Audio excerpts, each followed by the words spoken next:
வியூசட் நேயர்கள் அனைவருக்கும் வணக்கம். திமுக கூட்டணியில இருக்கக்கூடிய அண்ணன் வேல்முருகன் அவர்கள் திமுகவிற்கு 72 மணி நேரம் கெடு விதித்திருக்கிறார்.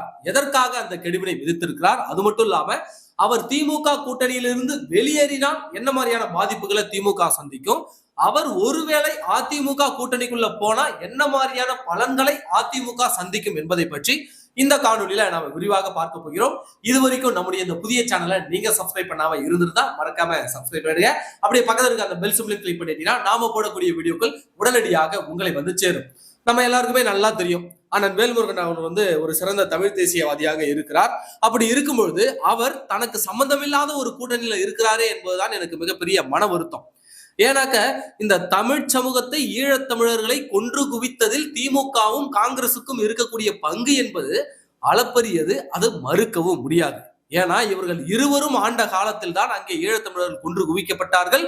அந்த இலங்கை இராணுவத்திற்கு இவர்கள் உதவினார்கள் என்பதுதான் நிதர்சனமான உண்மை.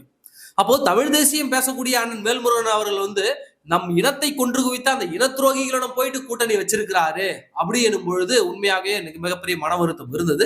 இருந்தாலும் அவர் என்ன சொல்றாருனாக்க, கொள்கை கூட்டணி, அந்த கூட்டணி, மண்ணாங்கட்டி கூட்டணி அப்படின்னு சொல்லிட்டு இவ்வளவு காலம் கடத்திட்டாரு. இப்போ இந்த 2026 தேர்தல் வந்த உடனே அண்ணன் வேல்முருகன் என்ன பண்றாருனாக்க, எங்களுக்கு 2 தொகுதி தாங்க அப்படின்னு கேட்கிறாரு. எப்படி 2 தொகுதி தாங்க அப்படின்னு கேட்கிறாரு. அதுக்கு திமுக என்ன சொல்லுதுன்னா, 2லாம் இல்ல 1 தான் அப்படின்னு சொல்லுது. போன முறையே 2021 சட்டமன்ற தேர்தலில் அவர் 2 கேட்டாரு. ஆனா 1 தான், நெய்வேலி வச்சுக்கோ இல்லைன்னா பண்ருட்டி வச்சுக்கோ அப்படின்னு சொல்லிட்டு ஒரு தொகுதியை கொடுத்து, அதுவும் உதயசூரியன்ல நிக்க வச்சு அவரை அவங்க திமுக காரனா மாத்திட்டாங்க. அப்போ அந்த கட்சிக்கான அங்கீகாரமே இல்லாமல் போயிடுச்சு, அடையாளமே இல்லாமல் போயிடுச்சு. ஏன்னா தமிழக வாழ்வு உரிமை கட்சியுடைய தலைவரே வேறொரு கட்சியுடைய சின்னத்தில் நின்று போட்டிடுறாருன்னா என்ன அர்த்தம்? அவர் வேறொரு கட்சியினுடைய வேட்பாளர். அப்படிதான் சிம்பிளா சொன்னா திமுகவுடைய உறுப்பினர். அப்ப இவர் கட்சி நடத்துவதற்கே லாயக்கு இல்லை அப்படின்ற மாதிரி வந்துரும்ல. அதனால இந்த முறை என்ன பண்றாரு, எனக்கு 2 தொகுதி தாங்க, பண்ருட்டி நெய்வேலி அப்படி இல்லைன்னா பண்ருட்டி கடலூர், இந்த 2 தொகுதி தாங்க அப்படின்னு சொல்லிட்டு வேல்முருகன் அவர்கள் டிமாண்ட் வைக்கிறாரு.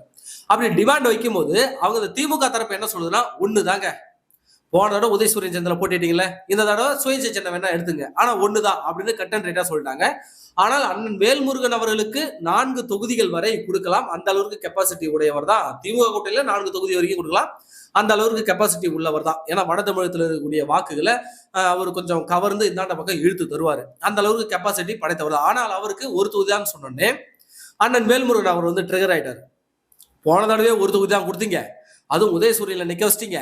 இந்த தடவை நாங்க 2 கேட்டும் திரும்ப 1 தான் சொல்றீங்க, இது எந்த விதத்திலும் நியாயம் கிடையாதுன்னு சொல்லிட்டு அவர் என்ன பண்றாருன்னா, பத்திரிகை பேசி பேசி பார்த்தாரு, முடியல. சரி இனிமே நேரா ரைட் விடு, இனிமே நான் பத்திரிகையாளரை சந்திச்சு பேசுறேன்னு சொல்லிட்டு நேரா பத்திரிகையாளர் சந்திச்சு திமுக அவருடைய கூட்டத்தையும் அவருடைய கட்சி உயர்மட்ட குழு கூட்டத்தையும் கோயம்பேட்டில் அவருடைய அலுவலகத்தில் கூட்டி ஒரு பத்திரிகையாளர் சந்திப்பு கொடுக்குறாரு. அதுல என்ன சொல்றாருனாக்க, 2 தொகுதி கொடுத்தா நாங்க கூட்டணியில இருக்கோம், அப்படி இல்லையா நாங்கள் விலகி போறோம். அது மட்டும் இல்லாம சீட்டு 2 தொகுதி தரலன்றதுக்காக நாம விலகி போறோம் அப்படின்னாக்க நம்மள சீட்டுக்காக பேரம் பேசுறோம்னு முத்திரை குத்திடுவாங்கன்றதுக்காக அண்ணன் வேல்முருகன் நேக்கா ஒரு சில விஷயங்களை கோத்து விடுறாரு. என்ன தெரியுமா?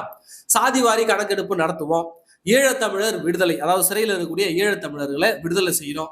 அடுத்து என்னன்னாக்க அந்த 10.5% மனிதர்களுக்கான இடஒதுக்கீடை அமல்படுத்தணும்.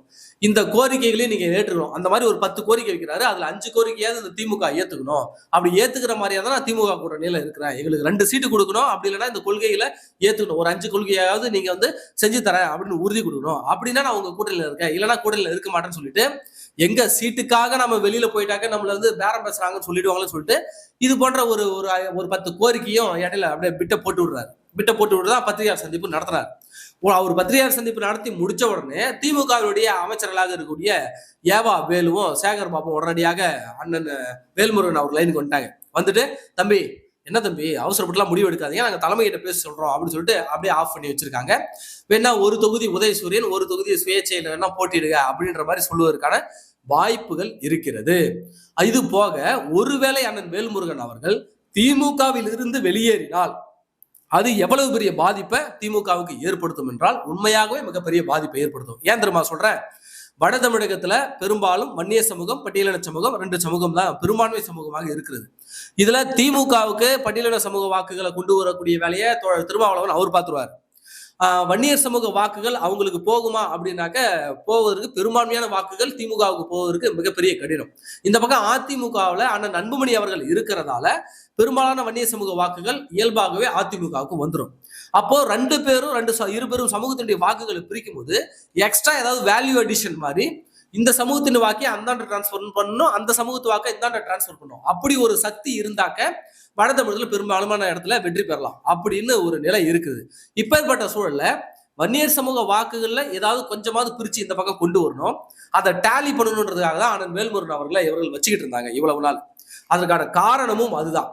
ராமதாஸ் அவர்களை ட்ரை பண்ணி பார்த்தாங்க. ஆனா ராமதாஸ் அவர்கள் வந்தா திருமாவளவன் இருக்க மாட்டாரு அவர் சொன்னனால சரி அண்ணன் வேல்முருகன் அவர்களுக்கும் திருமாவளவர்களுக்கும் பெரிய வேறுபாடு வித்தியாசமும் இல்லை. ஏன்னா 2 பேரும் நெருங்கிய நண்பர்களாக இருக்காங்க. கொள்கை ரீதியாகவும் தமிழ் தேசியம் ரீதியாகவும் அரசியல் ரீதியாகவும் நல்ல நண்பராக இருக்காங்க. அதனால எந்த பிரச்சனையும் இல்லை.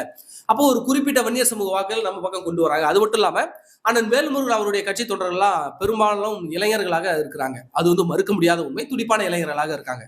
அப்படி இருக்கும்பொழுது அவர்களும் நமக்கு உதவுவார்கள்னு திமுக நினைக்குது.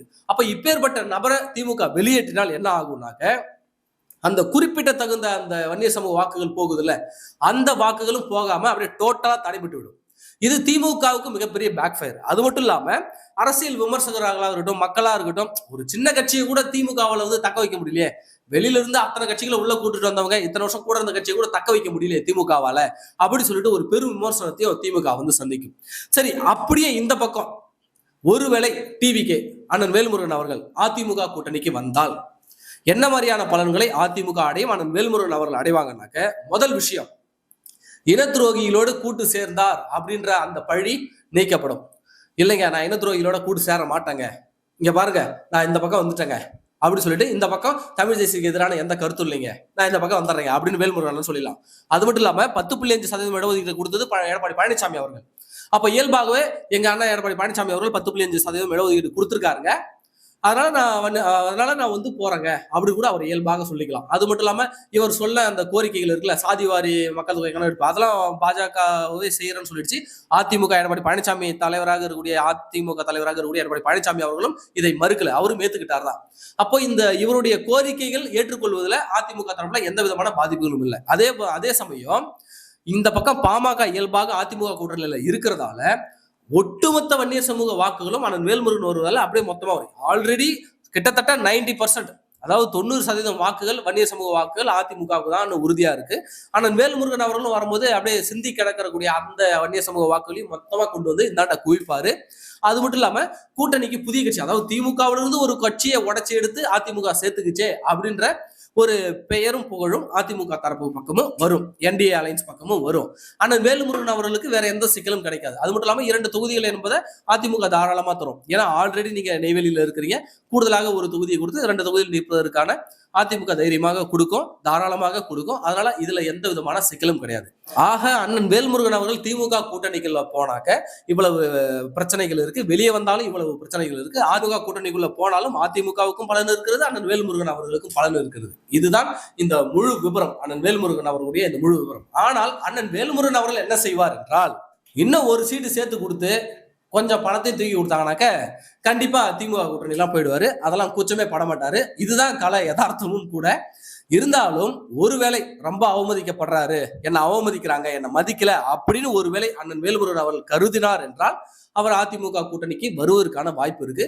அதிமுக கூட்டணிக்கு அவர் வருவதற்கான வாய்ப்பு 20% தான். மீதி 80% அவரை சமாதானப்படுத்துவதற்கு திமுக தலைமை இப்பொழுது இறங்கி வந்திருக்கிறது. 72 மணி நேரம் கெடு கொடுத்திருக்கிறாரு. அது முடிவதற்குள் திமுக எப்படியும் பேசி தீர்த்து வச்சிரும் நினைக்கிறேன். ஏன்னா அத்தனை லட்சம் கோடி பணத்தை அடிச்சு வச்சிருக்கிறவனுங்க எதுக்காக வச்சிருக்காங்க? செலவு பண்றது தானே வச்சிருக்காங்க. அதெல்லாம் தாராளமா திமுக செலவு பண்ணுவாங்க. ஆனால் அதிமுக கூட்டணி என்பது வெல்லக்கூடிய கூட்டணி என்று பல கருத்து கணிப்புகள் இப்ப சமீபத்தில் வந்திருக்கிறது. கடந்த 2 நாட்கள்ல பல கருத்து கணிப்பு வந்திருக்கிறது. அதிமுக தான் ஆட்சி அமைப்பதற்கான அறிகுறிகள் தென்பட ஆரம்பித்து விட்டது. அது மட்டும் இல்லாம ஸ்டாலினுடைய ஆட்சி முடிவுக்கு வந்தது. இன்றைக்கு தமிழ்நாடு மக்கள் மிகப்பெரிய மகிழ்ச்சி வெள்ளத்துல திளைக்கிறாங்க என்பதும் மறுக்க முடியாத உண்மை. மறக்காம எல்லாரும் இரட்டை இலைக்கு வாக்கு போட்டுருங்க. சரிங்களா? நன்றி.